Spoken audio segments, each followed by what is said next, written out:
బాబు మహేషా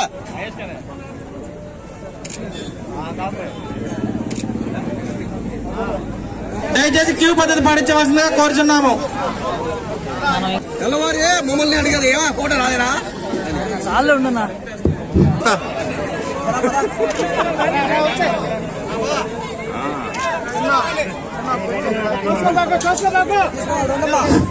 దుప్పట్లు పంపిణీ తర్వాత అన్నదాన కార్యక్రమం ఉంది. ప్రతి ఒక్కరు భోజనం చేసుకోవాల్సిందిగా ప్రార్థిస్తున్నాం. ప్రతి ఒక్కరికి ఇస్తారు, మీరు నెట్టుకోవాలే. అందరు లైన్లో రండి, నెట్టుకుంటే అందరు పడిపోతున్నాడు అందరు. అలాగే దుప్పట్లు తీసుకున్న వాళ్ళందరూ అన్నదాన కార్యక్రమం అన్నం తినేసి వెళ్ళండి. మౌనం పాటించాల్సిన కోరుతున్నాం.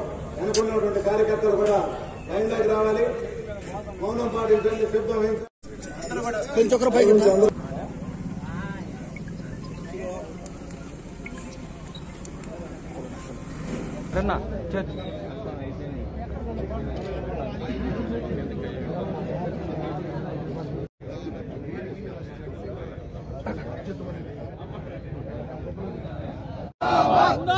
తెలుగుదేశం పార్టీ జోహార్ ఎన్టీఆర్, జోహార్ ఎన్టీఆర్, జోహార్ ఎన్టీఆర్, జోహార్ ఎన్టీఆర్, జోహార్ ఎన్టీఆర్, జోహార్ ఎన్టీఆర్, జోహార్ తెలుగుదేశం పార్టీ, జోహార్ తెలుగుదేశం పార్టీ.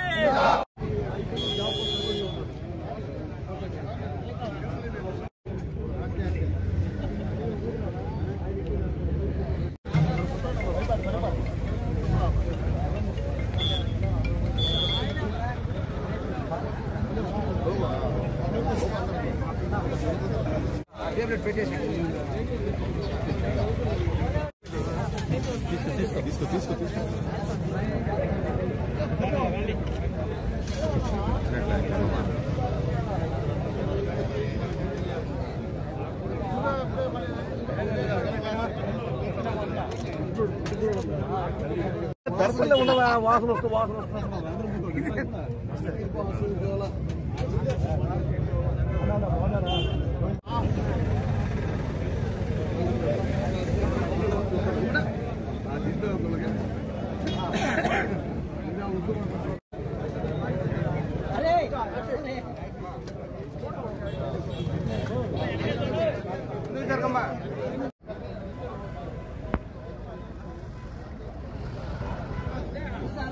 నువ్వు కృష్ణ చేతనేది డిఫరెంటా అంటే కాదు, మాకు డౌట్ వచ్చిందిలే.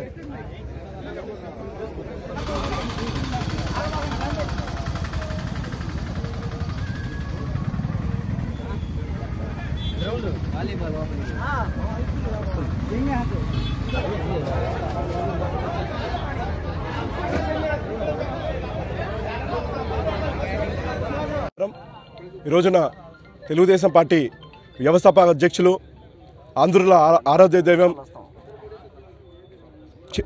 చలనచిత్ర రంగంలో ఒక ఉన్నత స్థాయికి తీసుకెళ్ళి రారాజుగా నిలిచి ఏ పాత్ర పోషించినా రాముడిలాగా, కృష్ణుడిలాగా, అలానే ఎన్నో పాత్రలు పోషించి వాళ్ళ దైవం అంటే ఎన్టీఆర్ లాగానే ఉంటారని చెప్పి ప్రజల్లో చిరస్థాయిగా నిలిచిపోయిన స్వర్గీయ శ్రీ నందమూరి తారక రామారావు గారి 28వ వర్ధంతిని పురస్కరించుకొని ఈ రోజున బుచ్చిరెడ్డిపాలెం మండలంలోని పార్టీ ఆఫీస్లో ఆయనకి ఘన నివాళులు అర్పిస్తూ, ఆయనకి జేజేలు పలికిస్తూ, ఆయన ఇలానే చిరస్థాయిగా ఆంధ్ర రాష్ట్ర ప్రజల మనసులో నిలిచిపోవాలని చెప్పి ఇవాళ మేమందరం కూడా ఆకాంక్షిస్తూ ఆయనకి నివాళులు అర్పిస్తూ ఆయన చిత్రపటానికి పూలమాలలు అర్పించాము. అలానే ఆయనకి ప్రత్యేకమైన పూజలు కూడా జరిపించడం జరిగింది. ఇవాళ ఎన్టీఆర్ గారి గురించి మనం అందరం కూడా తలుచుకుంటే మనందరూ ఒళ్ళు పులిసిపోతుంటుంది. ఇట్లా మనం అందరం కూడా జలకరించేటట్టు వెంట్రుకలన్నీ కూడా నిక్కబొడుచుకుంటాయి. అలాంటి ఒక చరిత్ర కలిగిన మహా వ్యక్తి స్వర్గీయ శ్రీ నందమూరి తారక రామారావు గారు. ఆయన చలనచిత్ర రంగంలో రారాజుగా నిలిచి తర్వాత ప్రజలకి సేవ చేయాలని చలనచిత్రంలో ఉన్నప్పుడు, రంగంలో ఉన్నప్పుడు కూడా ప్రజలకు ఎన్నో సేవలు అందించారు. ఆయన డైరెక్ట్గా మనం పాలిటిక్స్లో వస్తే కానీ ప్రజలకి ఇంకా మంచి సేవ చేయలేమని చెప్పి ఒక సదుద్దేశంతో 9 నెలల కాలంలోనే ఆయన పొలిటికల్ పార్టీ ఏర్పాటు చేసి అలానే ఆ రోజున ప్రభుత్వాన్ని కూడా ఏర్పాటు చేయడం జరిగింది. ఆయన ప్రభుత్వం ఏర్పాటు చేసిన తర్వాత ఎన్నో మంచి కార్యక్రమాలు చేశారు. ఆ రోజున పటేల్ పట్వారీ వ్యవస్థ ఉంటే దాన్ని రద్దు చేసి ఆ రోజున మండలి వ్యవస్థను తీసుకురావడం జరిగింది. అలానే బడుగు బలహీనలకి వర్గాల వాళ్ళకి రాజ్యాధికారం కలిగించారు. ఆ రోజున బడుగు బలహీన వర్గాలు కేవలం ఓటేయడానికే మాత్రమే ఉన్నారు అని చెప్పి భావించే రాజకీయ పార్టీలందరికీ కూడా బుద్ధి చెప్తూ ఆ రోజున పార్టీ వ్యవస్థాపకుల అధ్యక్షులు పార్టీ స్థాపనతోనే ఎంతోమందికి బీసీలకి, ఎస్సీలకి, ఎస్టీలకి, మైనార్టీలకి ఆ రోజున ఎమ్మెల్యే సీట్లు అలానే అక్కడ ఉన్న లోకల్ సీట్లన్నీ కూడా కల్పించి రాజ్యాధికారం కల్పించారు. అలానే ఇవాళ మనం చూస్తున్నాం ఎన్నో మంచి ఏదైతే సంక్షేమ పథకాలు ఉన్నాయో అవన్నీ కూడా ఆర్జ్యం పోసింది మొట్టమొదటి ఆది పురుషుడు ఎవరైనా ఉన్నారంటే అది కేవలం స్వర్గీయ శ్రీ నందమూరి తారక రామారావు గారు.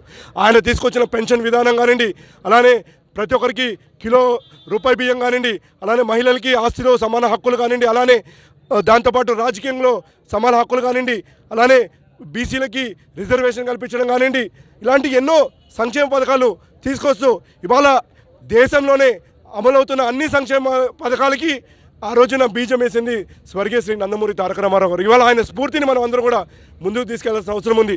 ఆయన ఎన్నో చాలా మంచి కార్యక్రమాలు చేసి ఆంధ్ర రాష్ట్రాన్ని ఇవాళ భారతదేశంలో తెలుగు వాళ్ళ ఆత్మగౌరవం కోసం ఆయన ఎన్నో చాలా మంచి కార్యక్రమాలు చేసి ఆంధ్ర రాష్ట్రాన్ని ఇవాళ భారతదేశంలో తెలుగు వాళ్ళ ఆత్మగౌరవం కోసం పోరాడిన మొట్టమొదటి వ్యక్తి శ్రీ స్వర్గీయ నందమూరి తారక రామారావు గారు. మనకంటూ ఒక గౌరవాన్ని క్రియేట్ చేశారు. మనకంటూ మన భాషకి, తెలుగు జాతి భాష కోసం ఒక రాష్ట్రాన్ని గుర్తింపుగా ఆ రోజున ఆయన పోరాటం చేసి మనందరికీ ఆ రోజున తెలుగు వాళ్ళని మద్రాసీలు అని చెప్పి నార్త్ ఇండియాలోనే ఇతర రాష్ట్రాల్లో అందరూ కూడా పిలిచేవాళ్ళు.